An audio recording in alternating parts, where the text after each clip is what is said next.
Testing. All right. You can cut out that other. Hey, yo, hey. Yeah. Run it up, Blondo.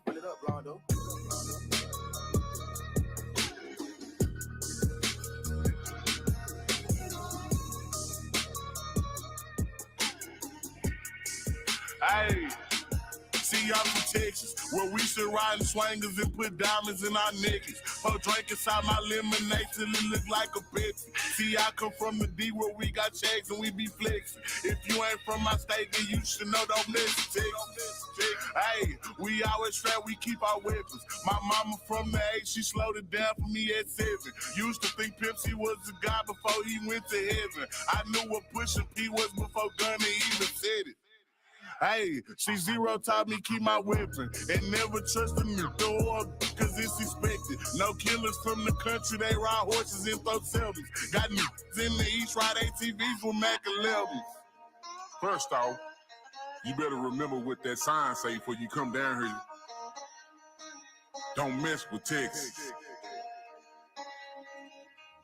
Hey, see y'all from Texas. We got Beyonce, Trey the Truth, and we can't forget Devin. Big shout out to them boys, and I can't forget back from Texas. I've been feeling like Luca, how about that shit a blessing. Number 1 rule in Texas, keep it solid, ain't no telling.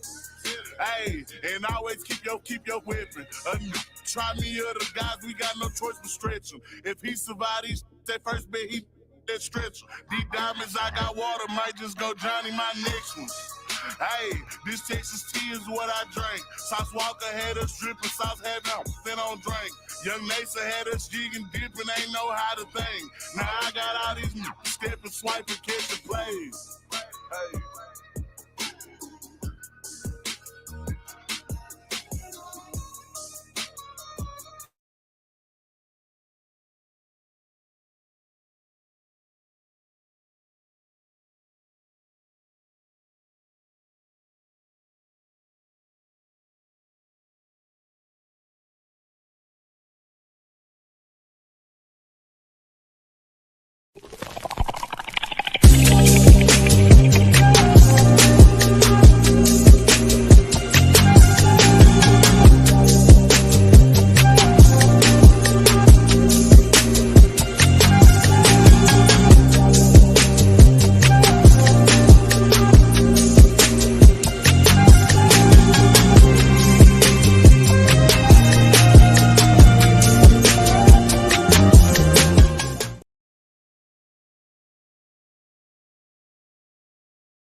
What's going on, everybody? How's everybody doing this afternoon? Welcome back. It is HBCU tonight. Y'all know this is the midday edition. What we do.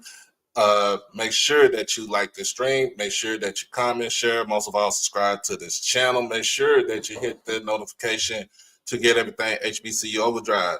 And you already know we do simulcast between YouTube and Twitter. So all the folks that's on Twitter right now, make your way over to the dark side and hit that subscribe button on the YouTube channel. And also follow me on the Twitter platform also. But we just going to go ahead and keep it going, keep it moving. Going to hit you with this good old commercial break, and then we'll be right back with our guest for today. It's your boy, Doc Holiday. Become a subscriber on HBCU Overdrive on YouTube, and you can follow me on all social media platforms at HBCU_Overdrive on Twitter and Instagram. You can catch me on TikTok at Holiday1925 and on Facebook under my real name, David E. Smith Douglas. Also, when you become an exclusive family member, you get all the membership perks. You get all the exclusive members only videos, early access to new videos, member shout outs, and members only live chats. And also you can get birthday shout outs on here and win member when you become a subscriber. You can also hit the donation to the Cash App at HBCU Overdrive. You can hit the PayPal, David Smith 1925, and you can hit the Zelle, David E. Smith 30 at gmail.com. Remember, all proceeds go towards the channel, not the pocket.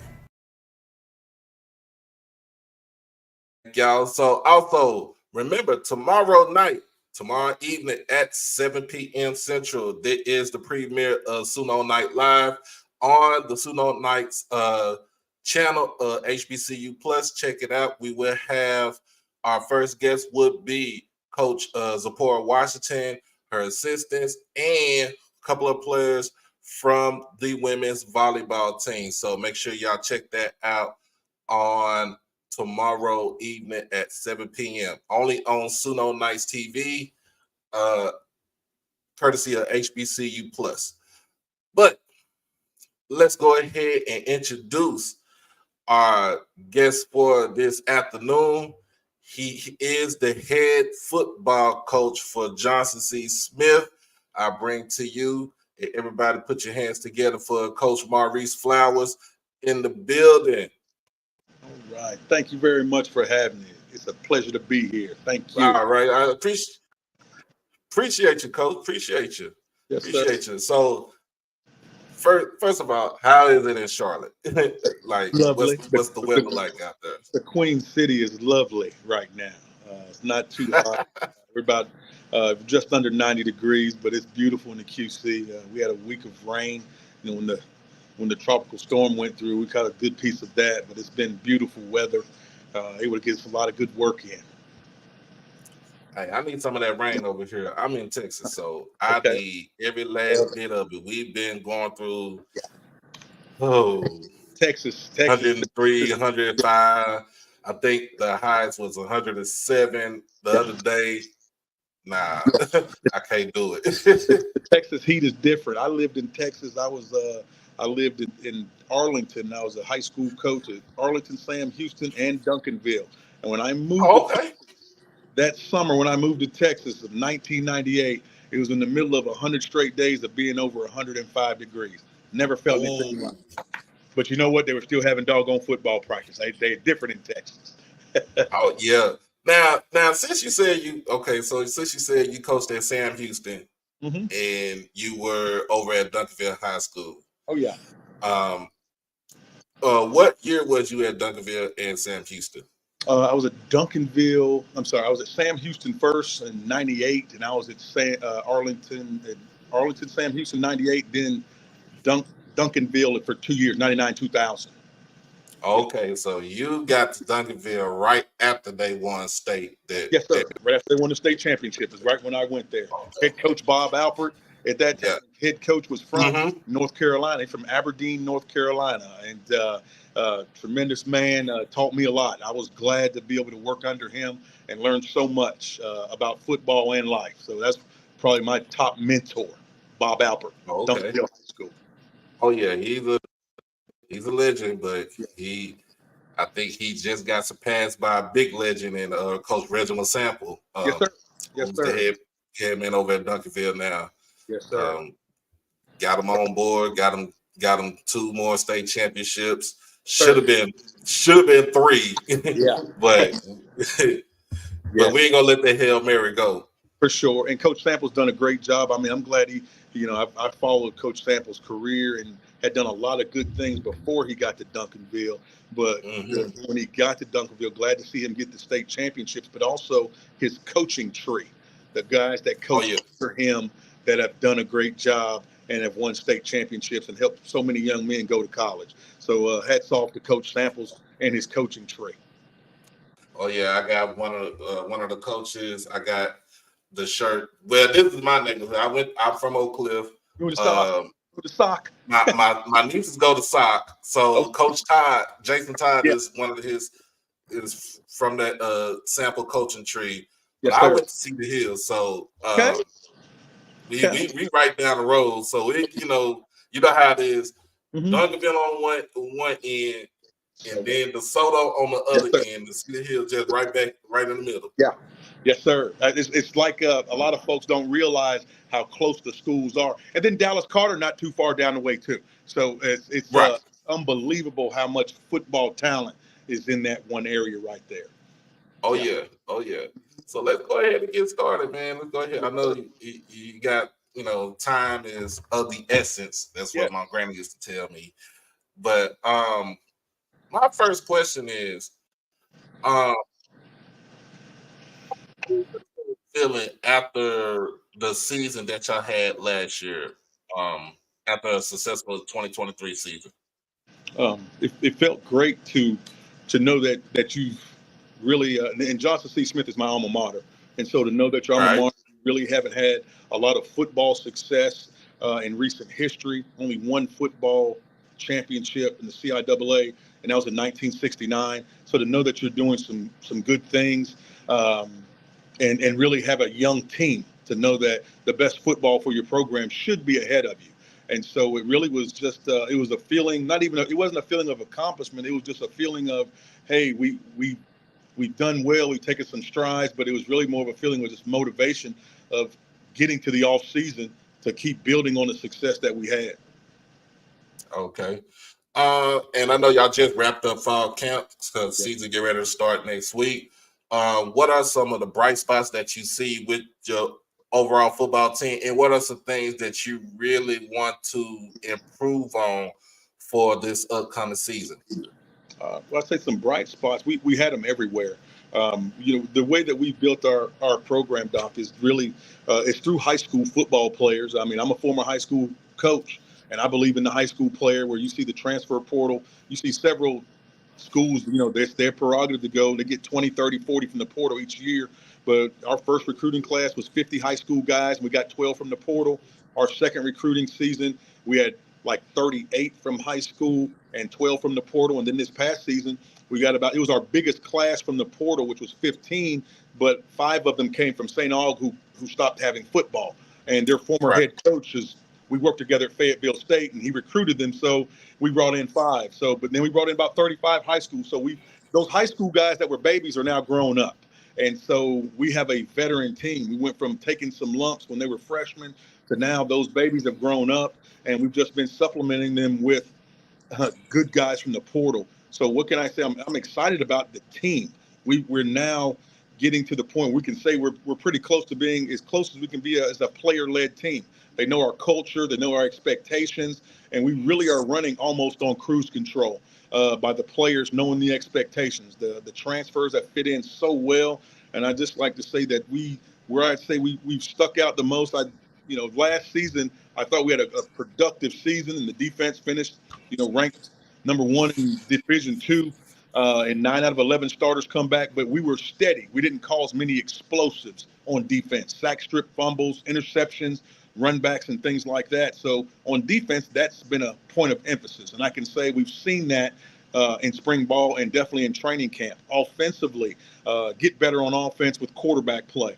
And I think we've done that because on offense, the best part of our offense last year was our receiving core, but you really couldn't see how good they were, explosive, or how deep they were at that because of the quarterback position, having to play some young guys that really just needed the red shirt, but because of injury had to play them. So I say the thing that I could say has stuck out the most that I'm so pleased with is explosiveness and attention to detail. And that I'm so excited about that, and really just want to end this preparation healthy, because we got out of fall camp pretty healthy, and want to have these next little bit of preparation days to get out healthy so we can go to Montgomery, Alabama for the Red Tails Classic, a healthy team ready to have a good showing. All right. So now I had a question for that, but I'm gonna flip this question.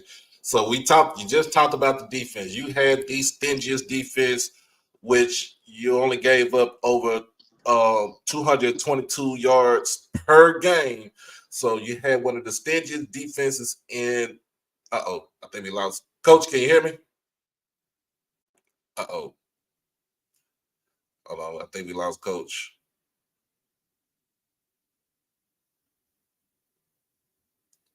Sorry about that. Y'all know how we do it. It's a little snafu, but let me not use that word. But hopefully we'll get Coach back up on the call, on the video right now. But let me see what we got. Let me see. All right. Okay.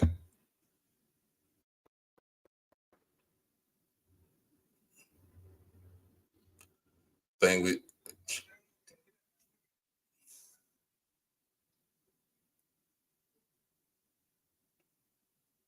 Let me see if we can get him on here. All right now, Gaither. All right now, man. Might have to interview your coach next. So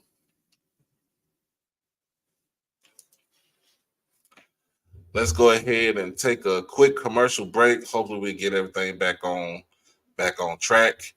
And we'll be right back. All right. Let's make sure. Okay, hold on. We should be good. Yeah, you got me. Okay, we good now? All right. Yes, sir. I don't know what happened to us there, but you were saying something about the defense. I'm sorry. Okay, so let's get back to it. So the defense. Yeah. All right, you gave up only 222 yards per game, which was tops in the CIAA and also top 10 in D2 football. Number one. We got the plaque to show it. Number one in D2 football. Number one. Let me get that right. Number one D2 football. Yes. What are some things that you want to improve on that side of the ball? Explosiveness and I'll say to get better against the pass. I think we improved in those areas, and really just to communicate better. Both of our linebackers are back. Jack Smith, he was a Purdue transfer. He's back for his senior season. He was a second team All CIAA selection. The linebacker beside him, Benari Black, he's back. He's one of the leading tacklers in the CIAA and first team All CIAA. Those guys are back, and we just look for them to communicate better, run the show, and then our defensive line. Everyone is back. I mean, we rotated 6 D tackles. We rotated 6 D ends. They're all back. And then our secondaries, where we felt that we needed the biggest, we needed the biggest just upgrade, just get better experience. And we feel like we've done that. We've got some guys there. Jaquan Wilkins, he was a track guy, but he gave up track to be full-time football. And you can really just see the difference in him. And, another transfer that we had came from St. Augustine, Ty Hines. He's going to probably he looks to compete for a starting position. We've got some good depth at those areas. In our safety position, quarterback of the secondary, TJ Tabram. This will be his 3rd year starting. He was one of our guys in our first recruiting class. And then we had Kent State transfer, Tynan Tucker. He was on the all-rookie team last year. But we've got experience. So I'm excited about them. And they know what I'm so happy about our team, and definitely goes with our defense, is that if we say we need to do something and we bring it to their attention, that they respond. And they see that we were a very good defense, but what we did not do was create enough turnovers. We did not have enough sack, strip, fumbles, pick it up, run it in for 6, where the defense just went and scored. We didn't have enough defensive scores. So we're looking to continue that, to pick it up, I should say. So we got a Winston-Salem Ram in the building. He said, they scored 31 and let y'all off the hook. No problem. I mean, they should say that. But, I mean, how we look at it is we had a freshman quarterback, and it was 14-0. And if he had a couple of good reads on the goal line, that game could have been over in the first quarter. That's how we look at it. But, hey, right. I think I remember the final score was a JCSU victory. First time in more than 20 years, JCSU beat those Rams. And you know what? Haven't beat Winston since 1976. So we look forward to that game when we get there. Oh. Hey, Steven, you hear that, man? You might want to write something about that at HBCU game day, man. But so last season, it was certain games last season where it was hard to generate points from your offense. Perfect example, playing Fayetteville State, even though it was in inclement weather. Score was 14-7 going on their side. What are some things that you want to do, expectations from this year you want to generate points and to bolster up the offense for this season? Well, for us, I'm a former quarterback, and folks know I like to throw the football. I like to throw the football. And for the last, I'll say 3 seasons of my offense, we have not. The young man that was our starting quarterback at each place, I was at Fort Valley before I came to Johnson C. Smith. Very good quarterback, but the injury bug would snatch him. And he came with us to Johnson C. Smith. First season, he started the first 5 games. We're probably averaging about 35 a game. Then he gets hurt. Production goes down. Last season, he gets hurt after game 2. After 2 games, I believe we're averaging like 39 points a game, almost 500 yards of offense. He gets hurt. Now we're down to freshman quarterbacks that they weren't ready. And so what we looked to do, we brought in some older quarterbacks. And the young man that's won the starting job is a young man named Darius Ocean. Went to Western Kentucky, and then he transferred to Valdosta State, and he's here and done a tremendous job. And the guy behind him is the young man that's been in the program. We've redshirted him his first year. Really just didn't want to play him last year, but he's read the guy named Cam Chroma. Cam, he's a lefty. Also, I got 2 left-handed quarterbacks as my number 1 and number 2. But these guys have had great camps, had good springs, and for us, everything is around the quarterback. Our offense. You really. I appreciate your kindness, because you only said 1 game, the 2 games where we struggled. Heck, we feel like we struggled all the doggone time in offense. Once the starter went, you look at some of our scores, and we know the way that this offense is formulated is the quarterback has to make plays. And so when the quarterback doesn't make plays, it puts a strain. But what we did was we just learned to play complementary football a different way last year. I know what I like to do, but to help us win, we had to adjust how we played, which was we had to be more ground and pound and throw smartly. And it went well with how our defense played. Now, when our quarterback was healthy, we were getting 80 to 90 plays a game, and our defense only played like 40 to 45 plays a game. Okay, but we had to play it differently. Okay. But we look to be able to get back to the type of offense that we want to play, which is spreading the ball around, taking our shots, and letting our pass dictate the run. All right. Got a good old comment from Ram Nation. Mm-hmm. Oh, yeah. But, yeah, so going into CIAA Media Day. Yes, sir. And I'm getting into it because I'm trying to get myself getting more into D2 football, besides, with my SWAC and the MEAC. But I'm trying to get more into it to where I could get a full understanding. And last year was my first full season of watching D2 football, and it was, to me, it was exciting. And I know y'all play a different. Y'all play a brand of football where it's truly physical, hard defense, running the ball and stuff like that. Yes. Basically, it's some old school smash mouth football. Yes. But during media day, your pundits predicted you to finish 4th in the league, where the top 3, the Virginia State, your usual suspects, Virginia State, Virginia Union, and Fayetteville State, about the top 3. What would you like to tell the naysayers about that prediction? The same thing that I've been saying. Nothing. I don't have anything to say about it. Last year we were picked number 6, and appreciate the coaches in the media doing that. They saw the work. That was coming off of a 2-7 season.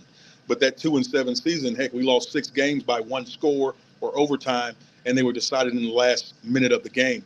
So I guess they could see that we were improving. So being picked 6th going into last season, where we finished the regular season 7-3, I guess they could see maybe we had something good brewing. And so now to be predicted 4th behind those championship level programs, I mean, I appreciate maybe they see a lot, and it's not anything we're going to beat our chest about. We're not a program. I don't believe in trash talking. We just believe in the work. And I believe our work is showing. I think that's what it says is, it says that Johnson C. Smith is just going to work. We have a young football team that's gotten older, and we just look to our motto is just get better. So if we were 7-3, we're looking just to improve on our 7-3 record and get better at the things that cost us opportunities to win last year. So I don't have much to say about, the folks that don't believe because one thing, no matter what I say, the game is going to come, and we're going to have to play the game. So let's just get to the ball game. All right. So last year was the inaugural Florida Beach Bowl. How was the feeling in the locker room when your name was selected for the game? Oh, It was great. It was great. It just really, now that was a feeling of you've accomplished something. Because we know the CIAA. You mentioned some things a moment ago about CIAA, that football is physical. Hey, that CIAA champion Virginia Union, they are a physical downhill punch you in the mouth team. And if you're going to beat them, you better be ready to do that. Virginia State, because they played them, the CIAA's went to one conference, no two divisions now, and Virginia State's played them every year. Fayetteville State, I was the offensive coordinator there. Some of the first trips to the CIAA championship run that Coach Hayes is on right now, myself and my D coordinator and our linebackers coach, my special assistant to the head coach, Dave Bowser, we were on the staffs there. And so it's built off defense and being physical. And so if you're not going to throw the ball 50 times and beat these teams in the CIAA, because they're going to physically look to pound you. So you're going to have some sense of physicality when you play in the CIAA. And so, it just, to know that you had accomplished something, to go to a bowl and played a tough schedule, and it just really, now that felt like a sense of accomplishment. But we didn't finish the job because we lost to the SIAC, conference where I was head coach at Fort Valley State. And so definitely wanted to win that game. But I think you touched on it. If you look at that Beach Bowl, how many points did the offense score? I think that's going to have something to do with the result. So we're looking to fix that. That game was in a monsoon. I watched it. Yeah, I watched it from the beginning to the end. And there was some bright spots in that game. Like I said, with your defense, and even on the other side of the ball, there was some bright spots in that game from Fort Valley, where I saw with Brandon Marshall, the running back. Durham was the quarterback, and some of the people off the Dirty Blue defense that kind of caught my eye. And that's why I said D2 football just intrigued me last season. And someday I want to, I want to keep getting my hands into for this upcoming season. So now we see we got the 4th edition of the Red Tails Classic. Usually it's Fort Valley and Tuskegee in it. But this season, you are playing against Tuskegee. But we have 6 degrees of separation in this thing right here. You were on the same coaching staff as A.D. Ruffin and head coach Aaron James at Miles College. Yes, sir. How was it working with those two gentlemen right there? Well, I'll start with Reggie Ruffin. Reggie Ruffin is probably the biggest winner that I know. Reggie Ruffin has about 14 championship rings. He won some as a college player at North Alabama when they were Division II. And then he was the defensive coordinator at Tuskegee under Coach Slater, where they won 4 or 5. And then he is one that revamped Miles College. Miles College, similar situation as Johnson C. Smith, not a lot of success. Bring Coach Ruffin in, and he wins immediately. And our relationship started from when I was an offensive coordinator at Johnson C. Smith, and in Ruffin's first year, they won the SIAC championship, and we played in the bowl. And we played in the bowl in Columbus, Georgia, and where Johnson C. Smith was able to get that win. So that's where we first met in 2011. And so we kept contact, and Coach Ruffin, I was fortunate enough to be his offensive coordinator in 2015 when we won a SIAC championship together. And Coach Ruffin, what he did at Miles is just incredible. He's a winner. And he's a great leader and a great teacher and a great developer of coaches. And working with Coach James, a tireless worker, a great teacher, and a very, very good motivator. So I know what we've got, what we're heading into. I mean, we're heading into hostile territory. Coach James is a Tuskegee alum. He's a former quarterback. Coach James won 4 championships in Tuskegee. So as a starting quarterback, so I know when it's a little different, it means a little bit more when it's at your alma mater. And so, he's done a great job. He's going to his 2nd year as the head, but he's been under Coach Ruffin for a while. And I know what we're heading into. Some of his staff, we worked together. The defensive coordinator, Coach Watson, heck, we worked together and won championship together at Miles College. So some of the staff that Coach James has, we all work together. So it's going to be exciting. It's going to be exciting, and in a big game. The Red Tails Classic. I mean, what it represents. The Tuskegee Airmen, Right. and playing at the historic Crampton Bowl. I'm just so glad that Johnson C. Smith is able to play in this game, and just to get an opportunity to just witness so much tradition. I mean, you speak of Tuskegee, that's the winningest Division II football program, period. PWI, anything. As amount of championships that they have won, they're the leader. So to be able to go toe to toe with them, and I don't know if they have an away game because they travel so deeply. I mean, Tuskegee's tradition is second to none, and so to be able to be able to see their band, hear their band, their fan base is just a tremendous opportunity for our program and our university, and we're really looking forward to it. All right. So yeah, I would get ready to segue into this right here, and my guy Stephen Gaither wrote an article about your experience with the documentary Brick by Brick. Yeah.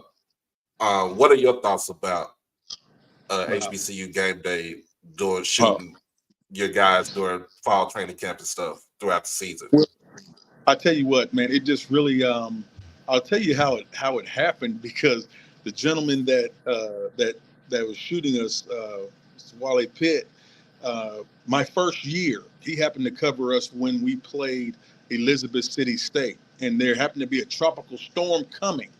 And so he was not really set to cover Johnson C. Smith. But our game, because the storm was coming, the universities got together and said, let's move the game to Thursday instead of Saturday. So because we moved the game to Thursday, he was able to cover us. And so in the midst of him covering us, that's at that time, our first year, we played on grass our first year. And so we played on grass, and we practiced on it because we knew turf was coming. So we practiced on a grass game field, and by the time that point of the season, that was a dust bowl.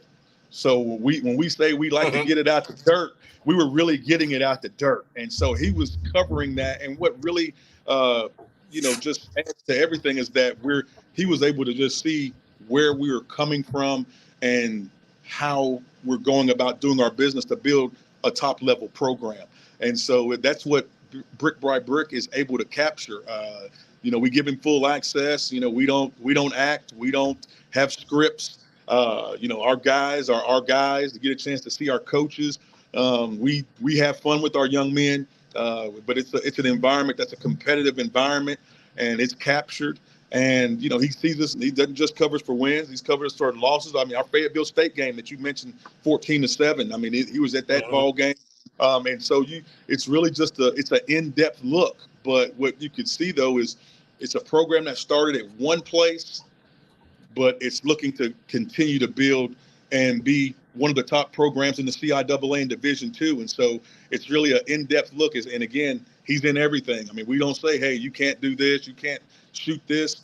I mean, he's got open access because, we want our story to be told. Right. And I think a lot of teams should be, especially from smaller schools like Johnson C. Smith, should be able to have some sort of like a hard knocks rendition of their football program, showing how they, showing what's going on, like you said, unscripted, uncut, just being real about the whole situation. Yes. Now, and can I add to that real quick too? Go ahead. Can I add to that real quick? Because what I want to say also too is that, you see PWIs, they have the opportunity to do some of those. And I'm just so thankful to HBCU Game Day and platforms like yourself, I mean, are doing things like this to showcase our HBCUs, because really the only thing that separates some of our programs is just opportunity. And when you get a chance to look inside a program, you can see that, hey, they do have good players at D2. You'll see that, hey, there is good coaching going on in Division II HBCU football. And so that's why I'm just grateful for that to be able to be shown, not just by my program, but so many other D2 football programs in HBCU. We play a good brand of football. We have outstanding athletes, and our coaches can coach on any level. Right. So I've been to Charlotte before. It's been a while. It's been a minute. It's been about 16, 17 years. I went to Charlotte. I was actually on my way to Durham. No, Raleigh to see a friend of mine way back in the day. But give me 3 good reasons why I should make a return trip to Charlotte, North Carolina, which I call the Queen City. The QC. And give me 3 good reasons to watch Johnson C. Smith football. And Sure. I like merchandise. I like, trying to represent other schools and stuff like that, other than my alma mater, Jackson State. But Yes. just give me those 3. Give me 3 good reasons. Three good and I got reasons a bonus question for you afterwards. Okay, 3 good reasons to visit Charlotte. Well, first off, the QC is one of the top cities in the nation. Okay, and being one of the top cities in the nation, we call Charlotte. It's got a big city feel, but a small town atmosphere. Charlotte's not going to overwhelm you. Okay, but if you want the fast lane, there's places for that also. But Charlotte is a beautiful city, wonderful food. Okay, and then we're a city that has a professional football and professional basketball. And Charlotte it's not called downtown, it's called uptown Charlotte.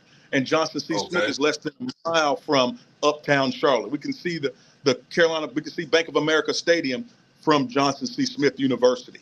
Okay, and so I've given you 2, and then the third, I've got to put my alma mater in there. Hey, JCSU, we're here, and so it's not often that you get a chance to have a city that has an HBCU in it, and we are Charlotte's HBCU, and Charlotte is a growing city, and you see we're one of the financial capitals in the U.S. We got Bank of America here, Wells.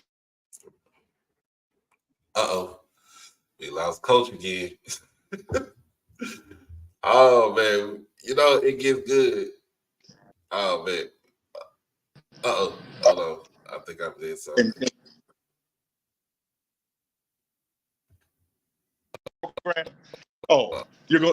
If you wanted some reasons. Talk about that, coach. Okay. You got me. And then you asked for 3 reasons about watching. Why should you watch JCSU? 3 reasons.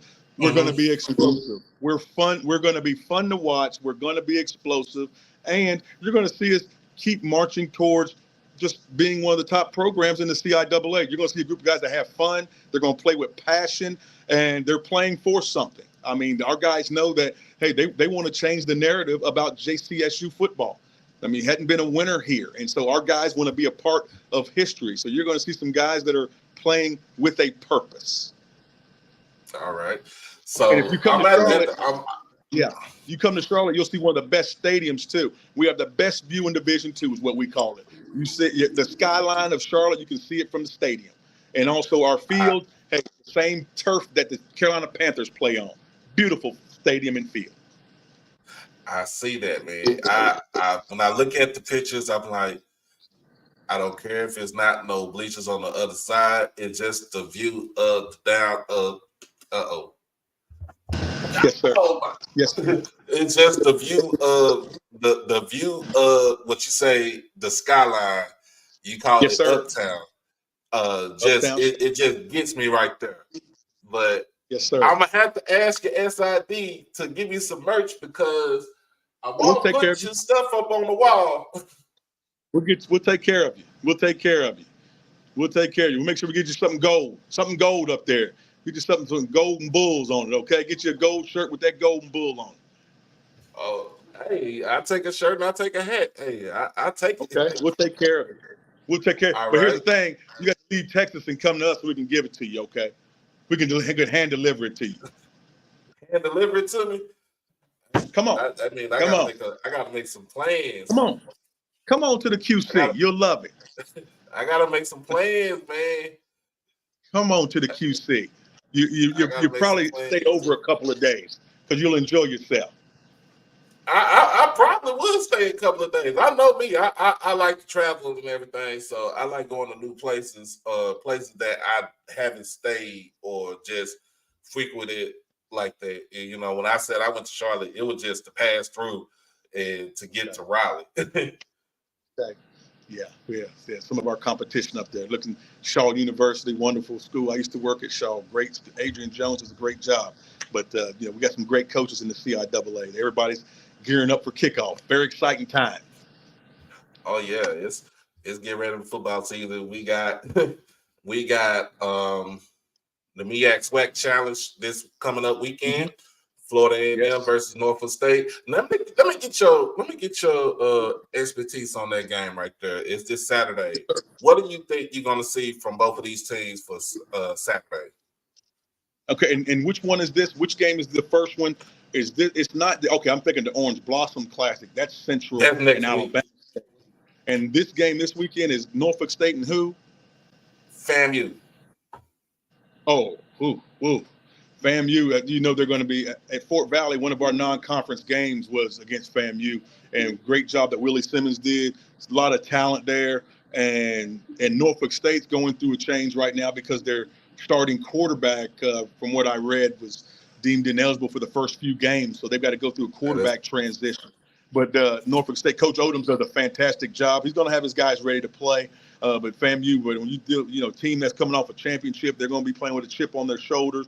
Looking forward to watching that game. But I tell you, FAMU, I'm sure I think from some of the things I read, they don't appreciate I think what they feel was disrespect, how they weren't chose a certain place in preseason predictions. So I'm sure they're going to play with the attitude. But Coach Odoms, outstanding coach, and I know he's ready to get Norfolk State rolling. And that quarterback, they've got a good backup quarterback too. I'm sure they'll work those things out. But it's going to be an exciting game.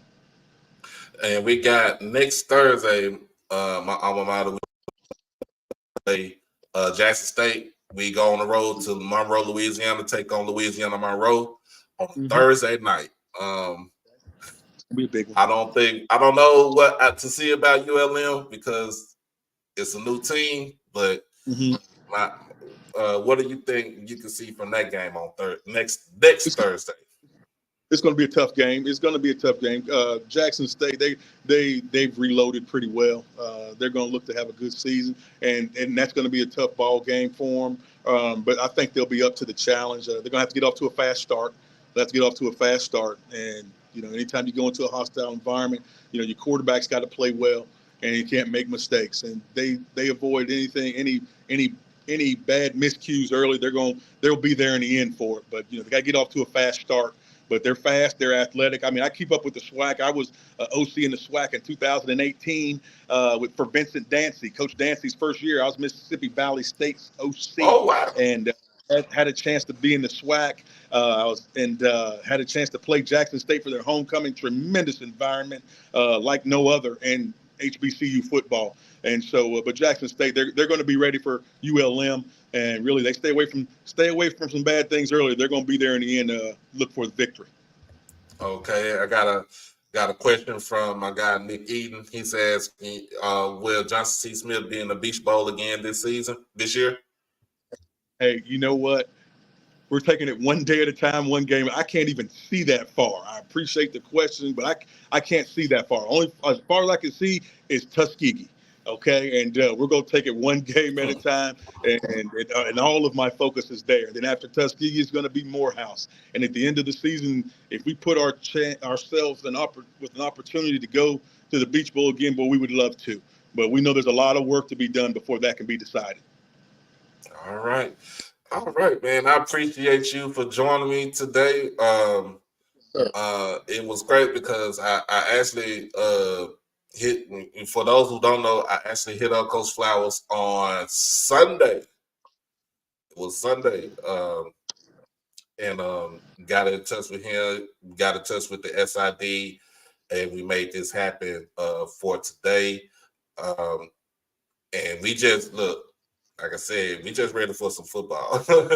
Yes, sir. Looking forward to it. It's some good football coming. I mean, looking forward to the first one getting this kicked off. I know Mississippi Valley's getting ready to go to Tennessee State, and then that Orange Blossom is going to be so big. I mean, that's a big one because the offensive coordinator at Alabama State, he was at North Carolina A&T, and then he was at Winston last year, and now he's at Alabama State. He is good.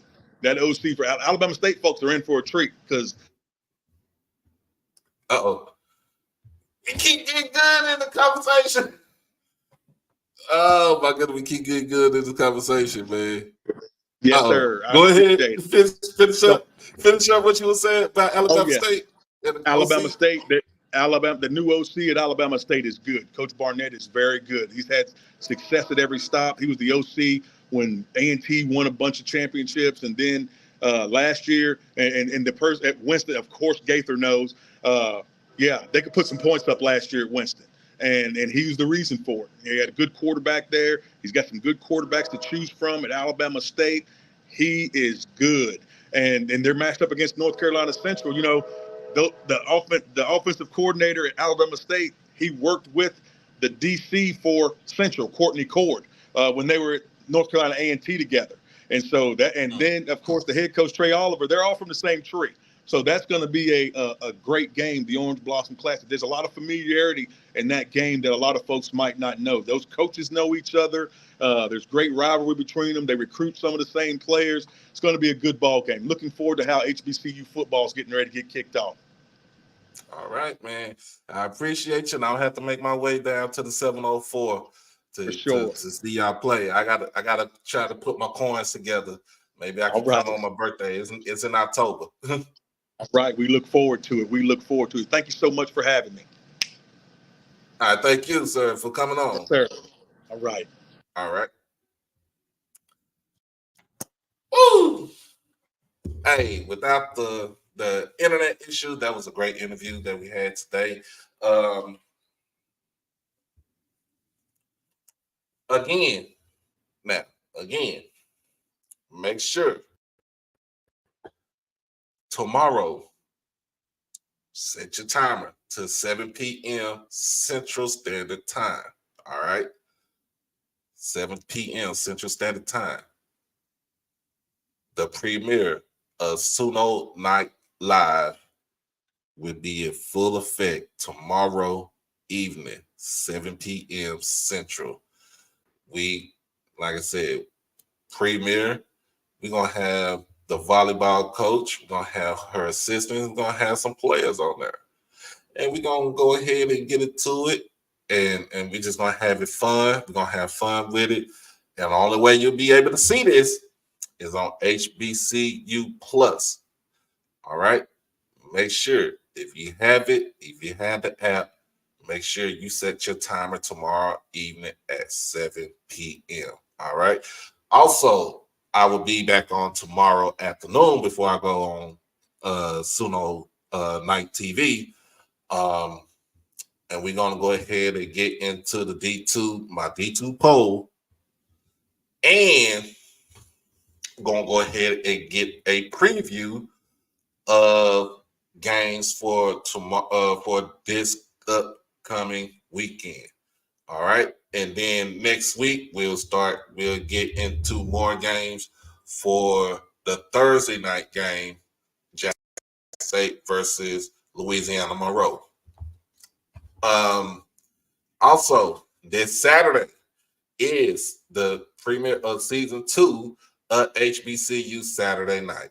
All right, it'll be me, and I will hopefully have, I'll probably have a surprise guest on the show with me for Saturday. That will be that the time of the show will be going on probably around before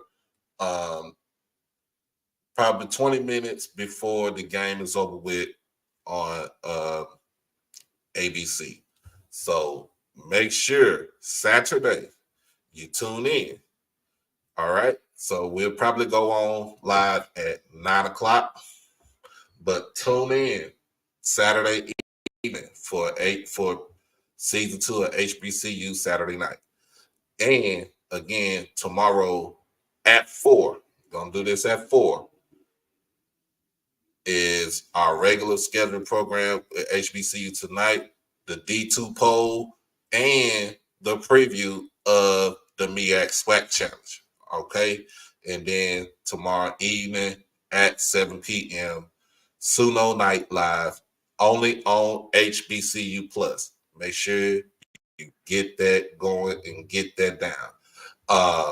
Yeah, I'm trying to get the co-host, Adrian. You know how I do it. You know, I can do stuff by myself, but you know, when it comes down to it, when the football season comes, I need somebody to make sure that I'm on the right, on the right track. But I appreciate everybody for joining me. Give y'all a quick update on my health, because remember, I did tell y'all, I told everybody that I went to the hospital on Thursday evening. Okay. My blood pressure is regulated. It is going down. I got my medicine and everything. I hate hospitals to this day, but it was something that I seen it on Twitter. It was something that my friend Erica Lee had posted. Men, we need to go get ourselves checked out. If you you get a 6 months physical, 6 months physical, make sure you go do your 6 months physical. If you got to, health is wealth. Health is a priority. I got 2 girls that I gotta make sure that see me get old and gray in my beard and in my hair, but I might color my hair next time. But at the same time, man, we gotta stop being stubborn. If it's that time for prostate checkup, get that shit done. If it's that time to get a colon checkup, get that shit done. Make sure your blood pressure is regulated. If you got sleep apnea, take your ass over there and get you a sleep sleep study. You know what I'm saying? That's how you do that. Make sure we take care of ourselves. I try to take care of myself, even me living by myself. You know, I go to work, I work hard, do what I got to do, and I come back, and you got to make sure you take care of yourself. At one point in time, I was not taking care of myself. And at the same time, that's what happens when you don't take care of yourself. You take care of other folks, but you don't take care of yourself. You end up either in a hospital bed or on a gurney in somebody's medical examiner's office.